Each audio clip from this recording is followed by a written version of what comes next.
Okay, hello once again. We did the pads video, now it's time for the gloves. So this one will probably be a lot quicker than that one. Geez, I didn't even know like that leg pad video was almost half an hour. But I believe there was a lot of good things to talk about with the leg pads and some at least experience I've had and things to pass along from there.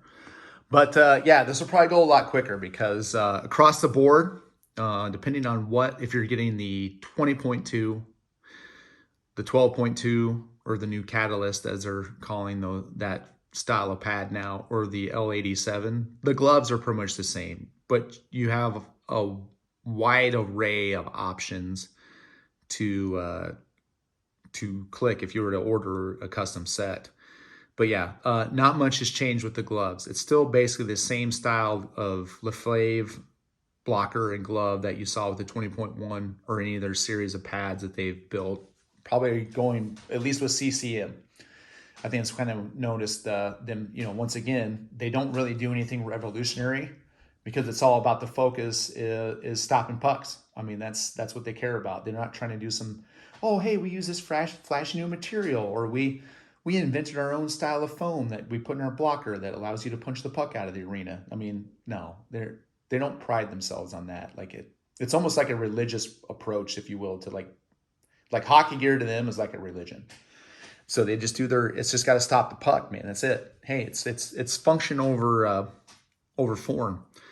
And I really appreciate that. But the feel and the quality of these gloves is incredible. I saw another review where the guy was saying that these gloves looked outdated and they were too heavy, on and on and on. It's bullshit. Yeah, these gloves are not outdated. I mean, it's a blocker. It does its job as a blocker. It's balanced. It feels good. A glove, it's got a 580 break.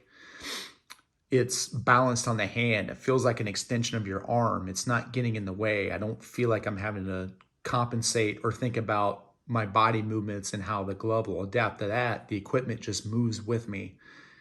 So there's no interference on that. So before I get too long-winded on that, yeah, if someone's saying that this equipment is outdated and heavy, they're fucking lying. They're full of shit.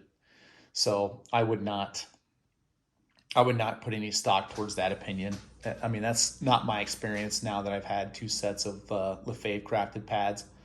So let's start with the blocker first, because this will go real quick.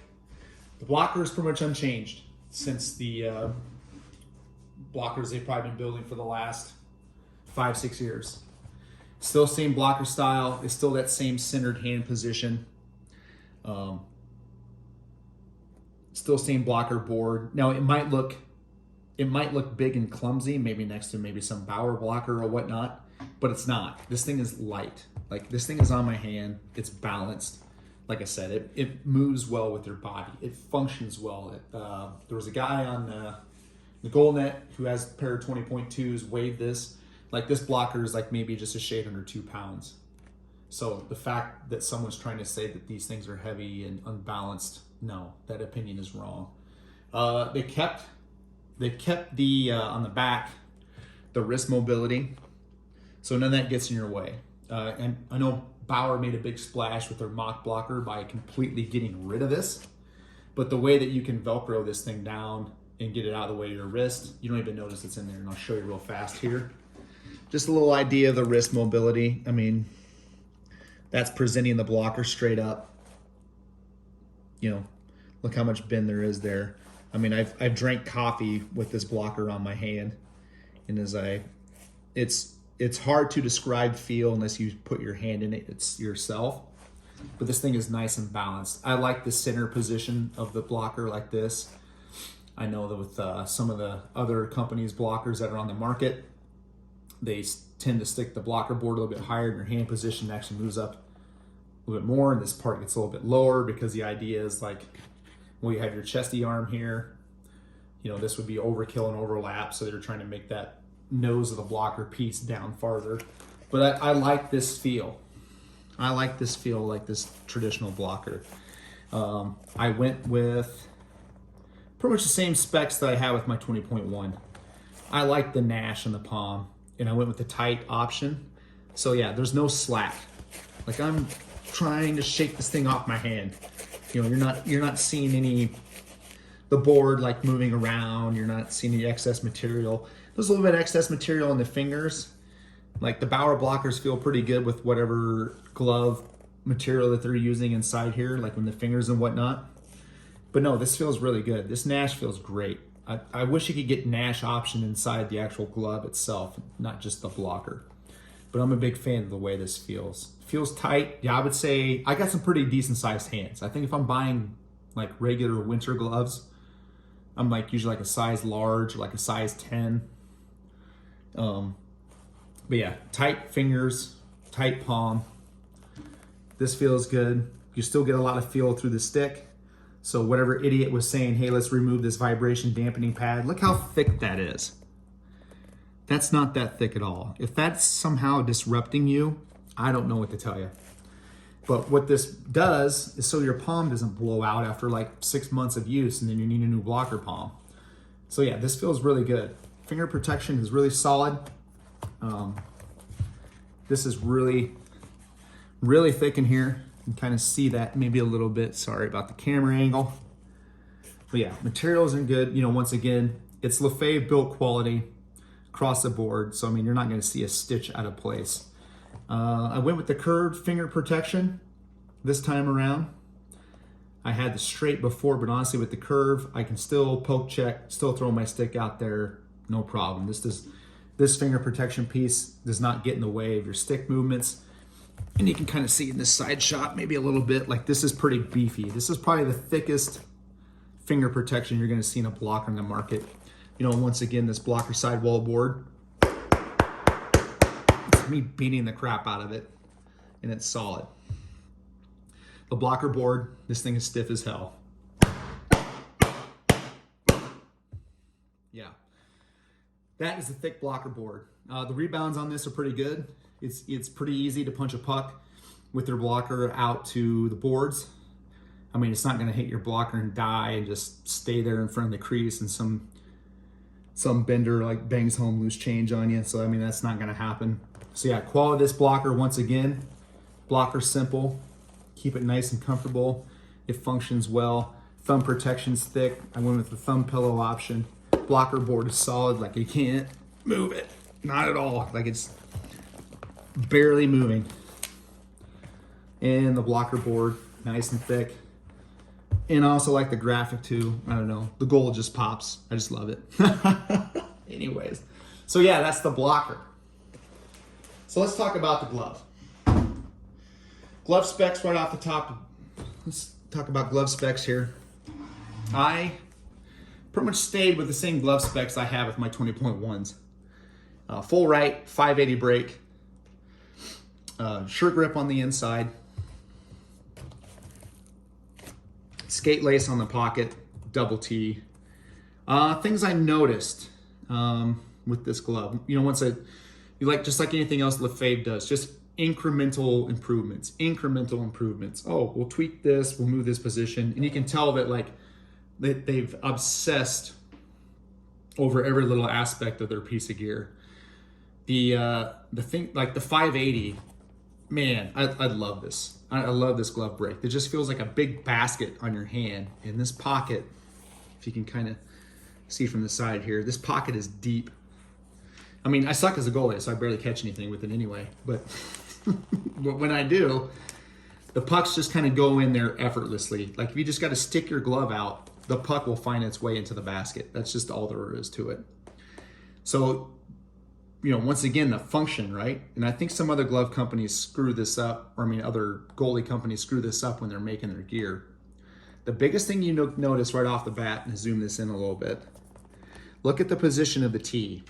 Now, a lot of companies, I've especially had this problem with Bauer gloves. Every Bauer glove I've had so far, whether it was the 2X Pro, the Hyperlight, or the Ultrasonic, this tee is offset from the crease of the palm.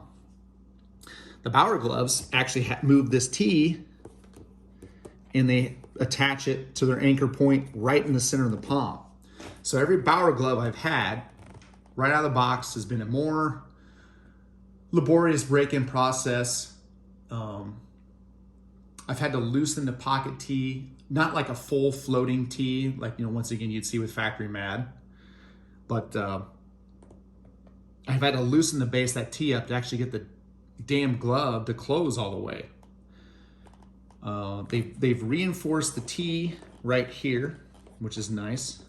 So you're not going to have any pucks hitting it and collapsing your tee or giving up like a Jack Campbell goal that everyone was kind of shitting on Vaughn gloves there for about a week when that goal happened.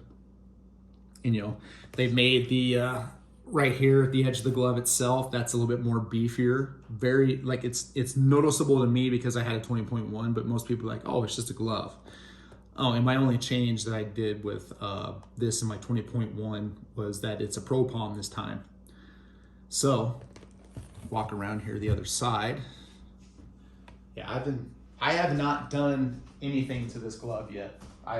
My normal break-in process is I usually soak it with hot water and then I maybe tie it off. But I just put this thing on my hand, skated with it twice, and that's it. So here's the closure, pretty much right out of the box. Sorry if it gets too close or it gets, that's it. This thing has been sitting down on my shelf, my basement, for about a week because I store all my gear down there. And that's the close. So there was people's reviews were saying, oh, well, here's gaps here.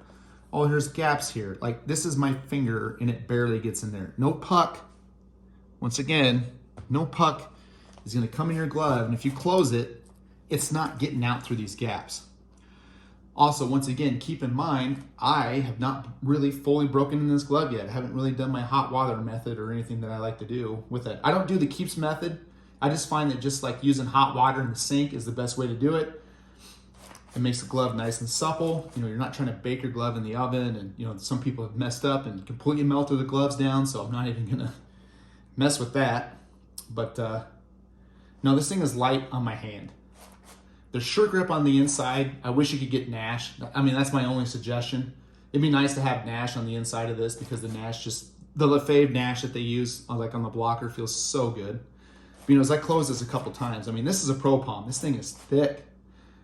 And what I like about the 580 is the fact that the pocket is offset a little bit with this basket here, and it's huge. So when you stick your hand out to the side, or whatever you hold your glove position in, because you notice with like different glove breaks, and you see goalies do this too, if they're a 590 guy, they're more like a fingers up guy like this. 600 guys, break guys usually hold their glove a different way. So this is my arm straight out. This is my arm straight out. And as you can see, the pocket is forced, like the angle of the pocket is like down towards the ice.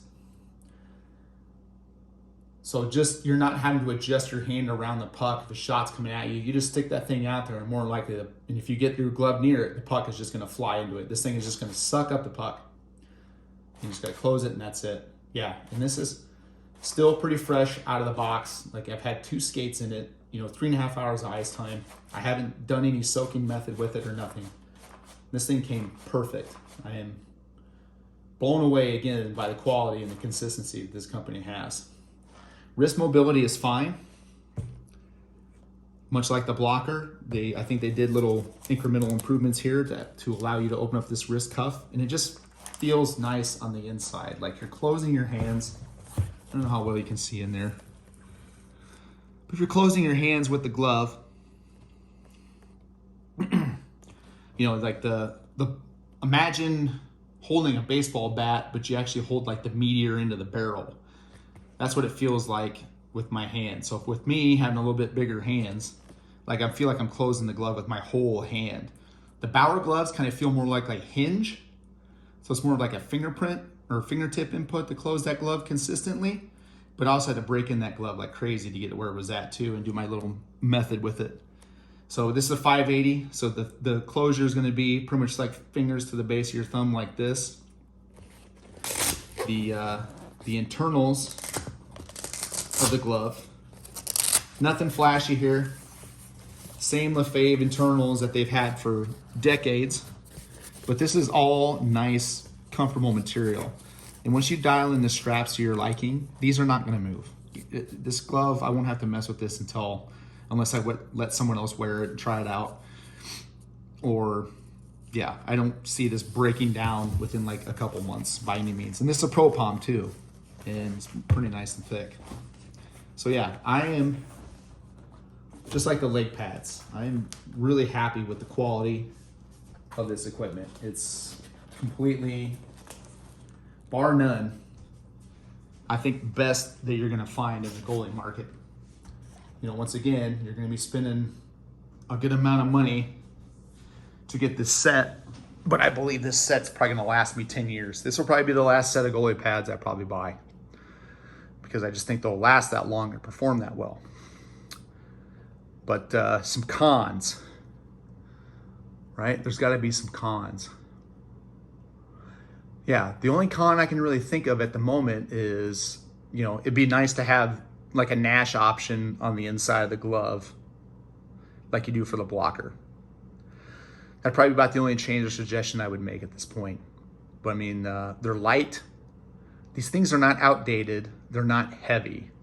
Whoever said that is an idiot and doesn't know what they're talking about, or doesn't know the thought process of how this equipment is constructed.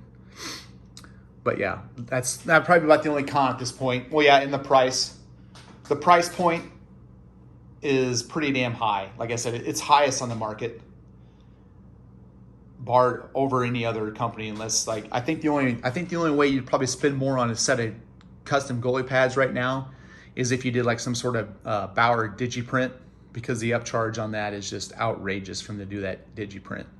We've all seen a lot of good sets with the digiprint that look really nice.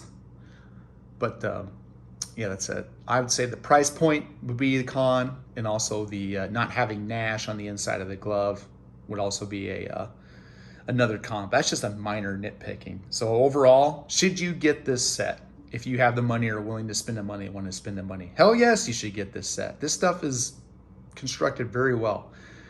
My pads got here fast. I had a good goalie shop to work with. You know, once again, I ordered these through Rance at thegoaliecrease.com. I'll post that link in the comments below. But yeah, thanks for watching, and you know, leave some comments, things you've experienced. If you're a true wearer, or if you have 20.2s or any other equipment, I would like to hear them. Thanks again, and have a good night.